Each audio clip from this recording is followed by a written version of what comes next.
Hello everyone, welcome to my channel Tejas Knowledge Hub.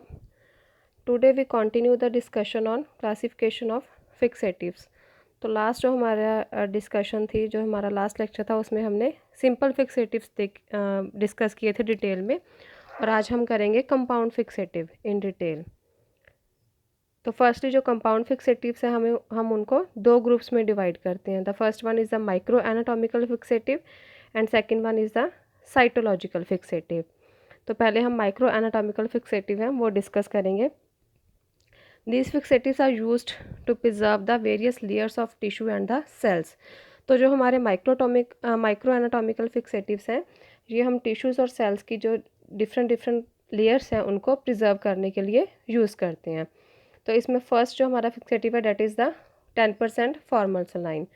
तो ये किस किस कंपाउंड से मिलके बना होता है हमारा compound fixative? 10% formal saline, sodium chloride, 40% formaldehyde and third इसमें क्या होता है? Distilled water. ये हम कहाँ यूज़ करते हैं fixative? It is suitable for the fixation of surgical and postmortem tissue. जो हमारे सर्जिकल और पोस्टमार्टम टिश्यू है उसको प्रिजर्व करने के लिए यूज़ करते हैं। और जो हमारे म्यूज़ियम्स में हम स्पेसिमन रखते हैं प्रिजर्व करके, उनको भी ये स्टोर करके रखता है। उनके कलर को, नेचुरल जो कलर है उसको अच्छी तरह से जो है वो स्टोर करके उसकी नेचुरल स्टेट में रखता है। देन नेक्स्ट है हमारा Bouin's fluid. Bouin's fluid it contains acetic acid, 40% formaldehyde and picric acid. इसमें भी 3 कंपाउंड्स हैं। तो ये हम किसके लिए यूज़ करते हैं? This fixative is use for the detailed nuclear studies and demonstration of the glycogen. जो हमारी डिटेल्ड न्यूक्लियर स्टडी होती है किसी भी सेल या टिश्यू की, उसको प्रिजर्व करने के लिए, उस स्टडी को करने के लिए हम इसे यूज़ करते हैं बाउनिस फ्लूइड को। और ग्लाइकोजन के लिए और एम्ब्रियोज के लिए मेनली ये यूज़ होता है हमारा बाउनिस फ्लूइड। इसकी डिसएडवांटेज ये है कि इसको हम किडनी को फिक्स करने के लिए यूज़ नहीं कर सकते, क्योंकि उसकी डिस्ट्रक्शन कर देता है। जैसे सिंपल फिक्सेटिव में हम पिक्रिक एसिड, जो हमारा सिंपल फिक्सेटिव था, उसे हम यूज़ नहीं कर सकते, उसी तरह इस फिक्सेटिव कंपाउंड फिक्सेटिव में भी पिक्रिक एसिड ऐड कर रहे हैं हम। तो वो जो पिक्रिक एसिड है वो कहीं ना कहीं जाके किडनी की डिस्टॉर्शन कर देता है, उसे ख़राब कर देता है। तो इसलिए हम इस पर फ्लूइड को, जो हमारा किडनी स्पेसिमेन है, उसे प्रिजर्व करने के लिए या फिक्स करने के लिए हम यूज़ नहीं करेंगे। देन थर्ड है हमारा ज़ेंकर्स फ्लूइड।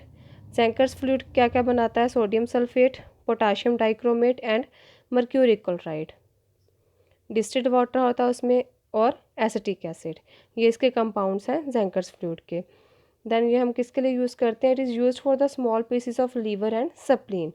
हमारा जो लीवर और सप्लीन है उसके स्मॉल पीसेस को प्रिजर्व करने के लिए यूज़ करते हैं।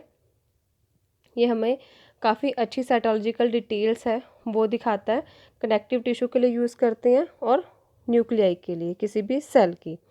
Penetration is poor. इसकी जो पेनिट्रेशन पावर है वो काफ़ी ज़्यादा पुअर है, इसलिए जो हमारा स्पेसिमन है जिसकी हम कटिंग करेंगे वो 0.5 सेंटीमीटर से ज़्यादा थिक नहीं होना चाहिए, क्योंकि अगर उसका साइज़ ज़्यादा होगा, इसकी पेनिट्रेशन पावर पुअर है, तो टिश्यू जो है अच्छी तरह से फिक्स और प्रिजर्व नहीं हो पाएगा। तो इस चीज़ को अवॉइड करने के लिए हमें उसकी थिकनेस जो है 0.5 सेंटीमीटर से ज़्यादा नहीं करनी।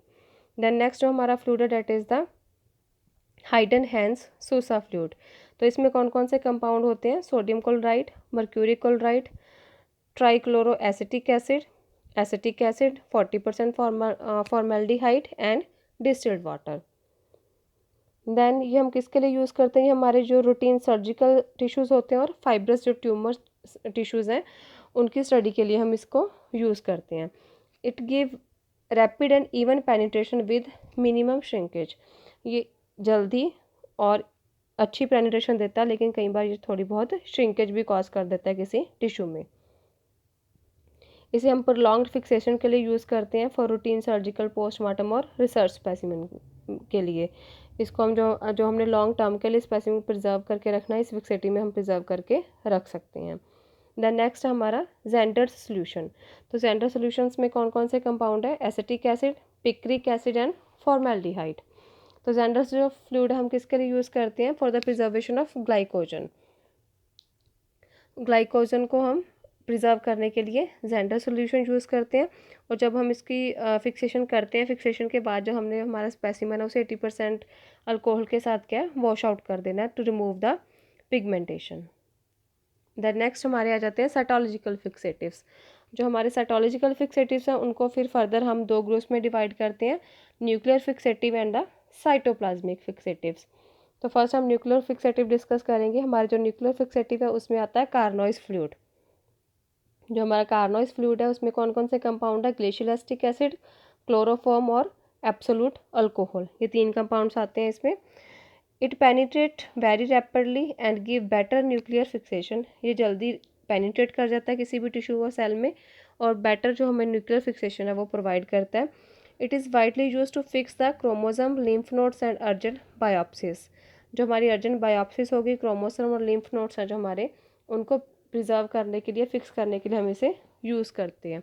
It is rapid in action and also dehydrates, ये एक्शन, इसका जो एक्शन प्रोसेस है वो बहुत जल्दी हो जाता है और ये डिहाइड्रेट भी कर देता है टिश्यू को। तो इस वजह से हम इसे अर्जेंट, जो हमारे डायग्नोसिस है, जो हमारे पास अर्जेंट सैंपल्स आते हैं उनको प्रोसेस करने के लिए हम कार्नोइस फ्लूइड है यूज़ करते हैं। देन नेक्स्ट आ जाता है हमारा साइटोप्लाज्मिक फिक्सेटिव। इसमें हमारा आता है फेमिंग्स फ्लूइड। तो इसके कौन कौन से कंपाउंड है, इसमें हम दो सोल्यूशंस बनाते हैं। सोल्यूशन ए में ऑस्मियम टेट्राऑक्साइड है और डिस्टिल्ड वाटर, और सोल्यूशन बी में क्या है, क्रोमियम डाइऑक्साइड और डिस्टिल्ड वाटर। तो ये हमारा स्टॉक सोल्यूशन हम दो बना के रख लेते हैं। देन हम उसको मिक्स करके वर्किंग सोल्यूशन बनाते हैं जब हमने इसको यूज़ करना है। तो सोल्यूशन ए हम लेंगे 16 ml, देन सोल्यूशन बी लेंगे 60 ml और एसिटिक एसिड लेंगे हम 4 ml। जब इन चीज़ों को हम ऐड कर देंगे हम, तो हमारा क्या वर्किंग सोल्यूशन बन जाएगा फ्लेमिंग्स फ्लूइड का। तो ये फैट को परमानेंटली प्रिजर्व कर देता है, इसे हम यूज़ करते हैं to preserve the fat permanently. It is very costly, ये कॉस्टली फिक्सेटिव है, उसकी जो पेनिट्रेशन पावर है वो भी काफ़ी ज़्यादा पुअर है, कम है पेनिट्रेशन पावर। तो इसलिए हम जो हमारे स्मॉल पीसेस ऑफ टिश्यू हैं, जो हमारे छोटे सैंपल्स होते हैं टिश्यू के, उनको प्रिजर्व करने के लिए हम इसे यूज़ करते हैं। Then addition of acetic acid enhance the cytoplasmic details. जब हम इसमें एसिटिक एसिड ऐड कर देते हैं स्टॉक सोल्यूशन में, तो ये क्या है, साइटोप्लाज्मिक डिटेल्स हैं जो उनको एनहांस कर देता है, बढ़ा देता है, ईजिली हमें जो है आइडेंटिफाई हो जाती हैं इसकी साइटोप्लाज्मिक जो डिटेल्स हैं। तो ये हमारे सारे होगी कंपाउंड फिक्सेटिव। नेक्स्ट हमारा इस फिक्सेशन और क्लासिफिकेशन ऑफ फिक्सेटिव से रिलेटेड सिर्फ एक टॉपिक रहता है, वो है फैक्टर अफेक्टिंग द फिक्सेशन, कि कौन से फैक्टर हैं जो जब हम फिक्सेशन करते हैं तब हमने उन बातों का ध्यान रखना है। अगर हम ध्यान नहीं रखेंगे तो कहीं ना कहीं वो फिक्सेशन में इंटरफेयर कर सकते हैं। तो हमारे जो नेक्स्ट लेक्चर में हम वो जो हमारे फिक्सेशन के फैक्टर्स हैं जो इफेक्ट करते हैं उनको डिस्कस करेंगे। Thanks for watching, please subscribe my channel, like, share and comment. Thank you.